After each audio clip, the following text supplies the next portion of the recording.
สวัสดีครับมาชมฮานอยรัฐบาลฮานอยเนาะครับเนาะของมาชมผลของวันที่17นะครับเนาะนี่ฮานอยพิเศษนะครับเนาะฮานอยพิเศษออก284แล้ว85นะครับเนาะเอาไปเบิ่ง58นะครับเนาะ58แล้วก็84นะครับเนาะของพิเศษหน่อยปกติแล้วครับเนาะ45เนาะครับเนาะหน่อย45แล้วก็83เนาะครับเนาะ3883นะครับเนาะมาชมหน่อยของพิเศษเนาะครับเนี่ยพิเศษที่ว่าแตก3หน่อยเนาะครับเนาะ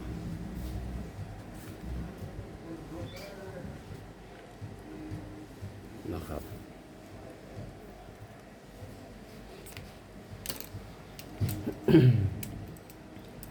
ใส่ได้สูตรที่กันเนาะครับเนาะมาส่วนของวันที่28เนาะ8 บวก 2ได้9 8 7นะครับเนาะ7 8 9 0 0 2 0นะครับเนาะ9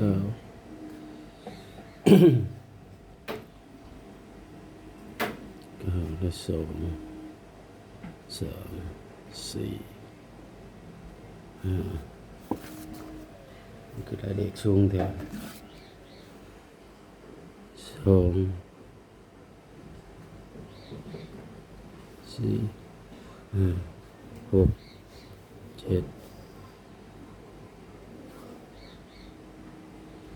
2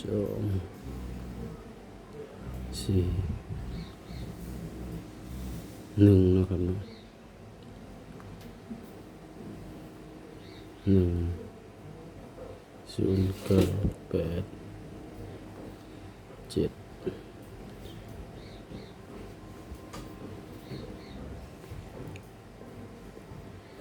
9 8 7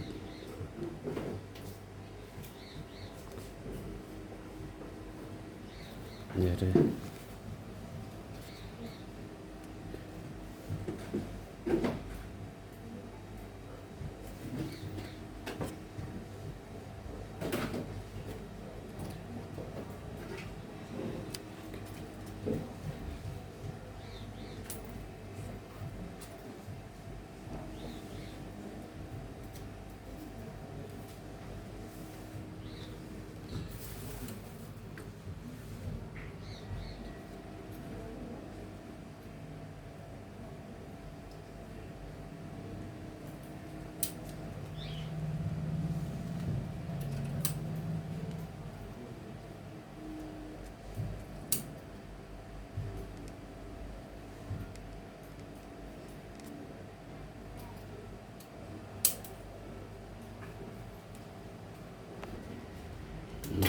เอาสูตรนี้เนาะ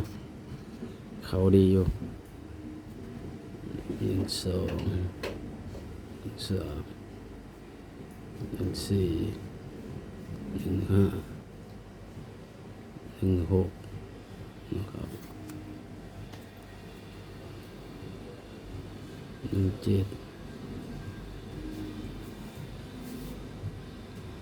2 3 2 4 2 5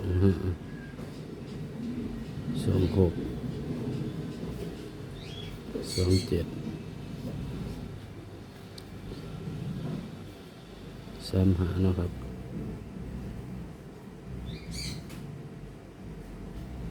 3 6 3 7 4 5 4 6 4 7 5 6 5 7นะครับเนาะ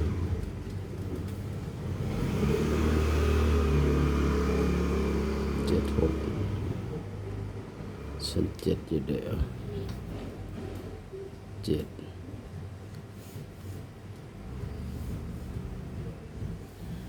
เส้นเจ็ดเจ็ดห้าเจ็ด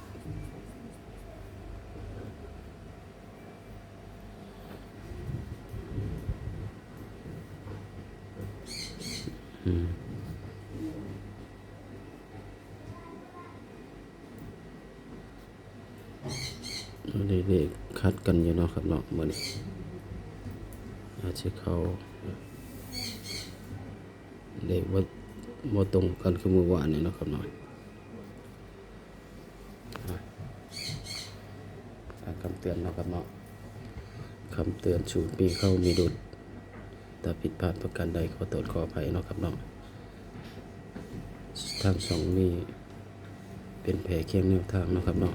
บ่ได้สนับสนุนในดินการพนันถ้าผิดพลาดประการใดขอโทษขออภัยเนาะครับเนาะฝากชมคลิปให้จบเด้อครับบ่ได้สะสมชั่วโมงเนาะครับเนาะ